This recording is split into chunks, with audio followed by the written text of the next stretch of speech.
السلام عليكم ورحمة الله وبركاته. درود شريف. اللهم صل على سيدنا ومولانا محمد وعلى آل سيدنا ومولانا محمد وبارك وسلم كما تحب وترضى عدد ما تحب وترضى. الحمد لله رب العالمين، والصلاة والسلام على سيد المرسلين وعلى آله وأصحابه أجمعين. أما بعد، قال الله تبارك وتعالى في القرآن المجيد والفرقان الحميد: أعوذ بالله من الشيطان الرجيم، بسم الله الرحمن الرحيم.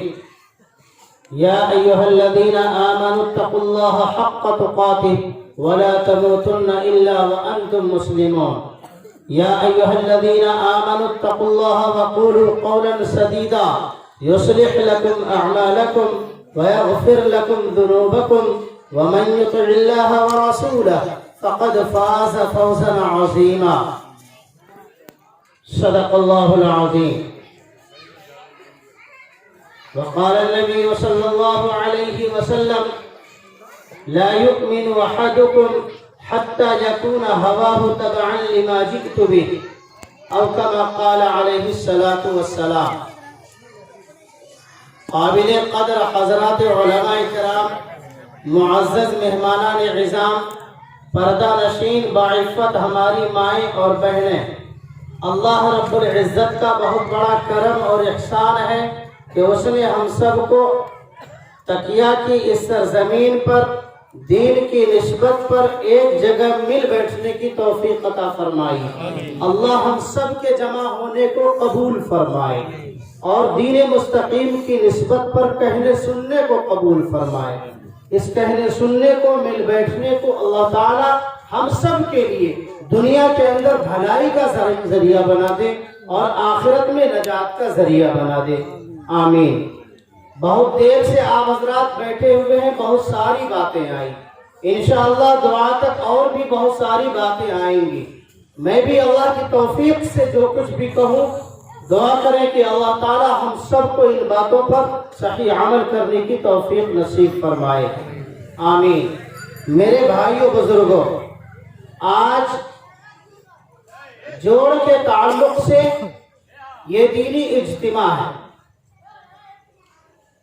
اللہ کی نسبت پر، دین کی نسبت پر ہم سب یہاں جمع ہوئے ہیں، اور جیسا کہ معلوم ہے یہاں پر مرد حضرات کا اجتماع ہے، اور بغل میں چھت کے اوپر میں مستورات اور خواتین بھی بیٹھی ہوئی ہیں.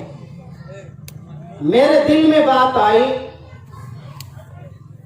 کہ کچھ ایسی بات کی جائے جو مجموعی طور پر ہم سب کے لیے نفع بخش ہو. اللہ تعالیٰ نے ہم سب کو ایمان کی دولت سے نوازا ہے. اللہ کا شکر ہے، کرم ہے، اللہ کا فضل ہے کہ اللہ نے ہم سب کو ایمان کے لیے قبول فرمایا. اللہ نے ہمیں مسلمان بنایا. اللہ نے ہمیں اپنے پیغمبر آخر الزمان سرکار مدینہ، تاجدار مدینہ جناب محمد الرسول اللہ صلی اللہ علیہ وسلم پر ایمان قبول کرنے کی توفیق بخشی. اللہ تعالی ہم سب کے ایمان کی سلامتی کا فیصلہ فرمائے. اللہ تعالی ہم سب کے ایمان کی حفاظت فرمائے. میرے بھائیوں بزرگوں، میں نے قرآن کریم کی جو آیت پڑھی اس میں اللہ تعالیٰ نے اعلان فرمایا: یا ایھا الذین آمنوا اتقوا اللہ حق تقاتہ. اے ایمان والو، اللہ سے ڈرو جیسا اللہ سے ڈرنے کا حق ہے. اللہ سے جیسا ڈرنا چاہیے اس طرح اللہ سے ڈرو. اللہ سے ڈرنے کا حق کیسا ہے؟ کس کو اللہ کا ڈر کہتے ہیں؟ اللہ سے ڈرنے کا کیا مطلب ہے؟ اللہ سے ڈرنے کا مطلب یہ ہے کہ خوب تیز گرمی کا موسم ہے، مئی اور جون کی گرمی چل رہی ہے، اس موقع سے ہم نے روزہ رکھا ہے اور تیز گرمی کی وجہ سے پیاس کی شدت میں ہم پریشان ہیں، ہمارا حلق سوکھ رہا ہے، کانٹے چبھ رہے ہیں اور ہم بے چین ہیں، گھر کے اندر ہیں، اپنے کمرے کا دروازہ بھی ہم نے بند کیا ہوا ہے، کسی کو کچھ نہیں معلوم ہے، ہمارے کمرے کے اندر فریج رکھا ہوا ہے، فریج کے اندر ٹھنڈا پانی موجود ہے، اور دل یہ کہہ رہا ہے کہ کوئی نہیں دیکھنے والا، کسی انسان کا یہاں پر کوئی وجود نہیں ہے۔ اگر ہم اپنے گھر کے اندر اس بند کمرے میں 2-4 گھونٹ پانی پی کر کے اپنی پیاس بجھا لیتے ہیں تو کسی کو کیا معلوم، ہم اپنی پیاس بھی بجھا لیں گے اور ہمارا روزہ بھی باقی رہ جائے گا۔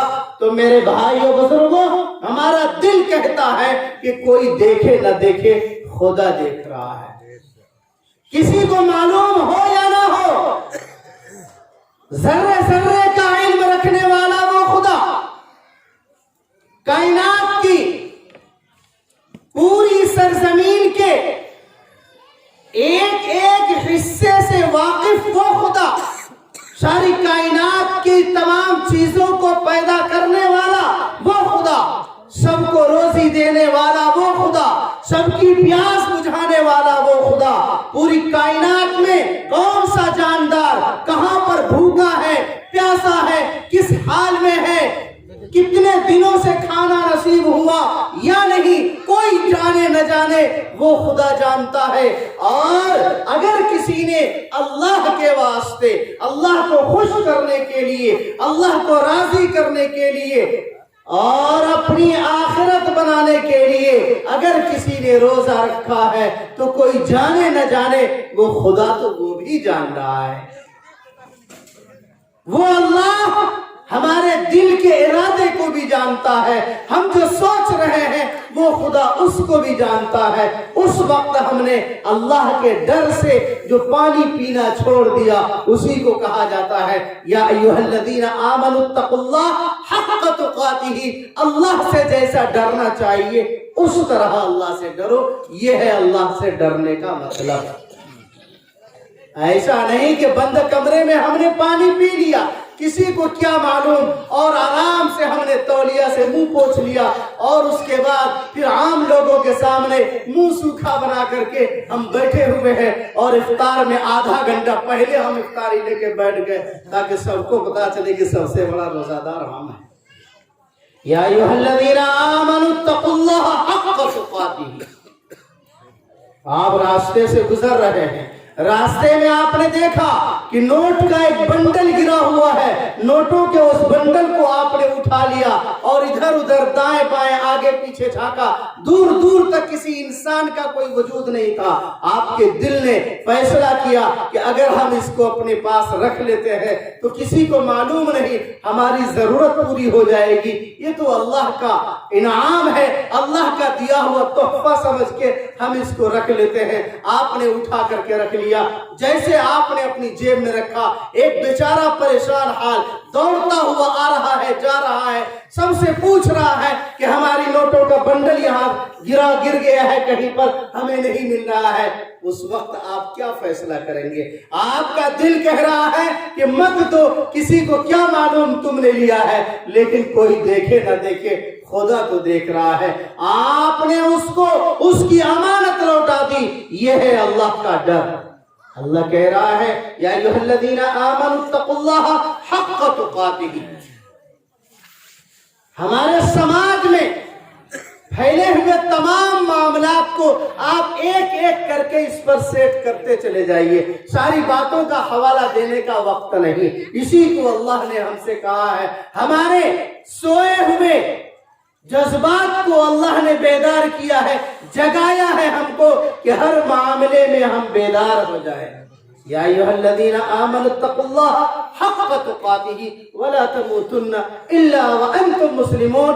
یاد رکھو، تمہاری موت جس وقت آئے اس وقت تم اس حال میں مرو کہ تمہارا ایمان مکمل رہے، تمہارا ایمان جعلی نہ ہو، تمہارا ایمان نقلی نہ ہو، تمہارا ایمان تمہاری زندگی سے نکلا ہوا نہ ہو۔